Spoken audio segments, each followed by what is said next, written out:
கூலி திரைப்படத்தை தமிழ்நாடு முதலமைச்சர் ஸ்டாலின் பார்த்துவிட்டு படக்குழுவினரை பாராட்டியுள்ளார். அவர் வீட்டுல இருந்து இருக்கிற 5 கிலோமீட்டர் வருமா இதுக்கு வரதுக்கு அவருக்கு டைம் பத்தலையா?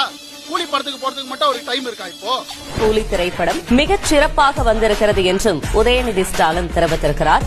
இதுல சேகர் பாபுக்கு தான் முழுக்க பங்கு போகுது. என்னமோ 250 கோடிக்கு எங்களை வித்துட்டேன்னு சொல்றாங்க.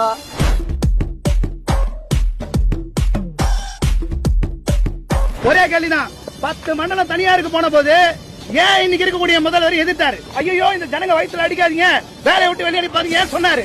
அப்ப உங்களுக்கு தேர்தலுக்கு முன்னாடி ஒண்ணு பேசுவீங்க, ஆட்சி முடிந்து நீங்க கையில வந்தா வேற ஒண்ணு பேசுவீங்களா?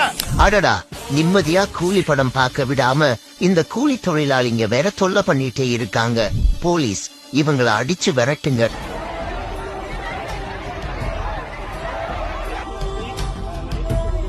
தங்கள் உரிமைகளுக்காக பல நாட்களாக மிகுந்த சிரமங்களுக்கிடையே போராடி வந்த தூய்மை பணியாளர்களை காவல்துறையினரை ஏவிவிட்டு மிருகத்தனமாக நடத்தி அவர்களை கைது செய்து அப்புறப்படுத்தியுள்ளது இந்த திராவிட மாடல் அரசு.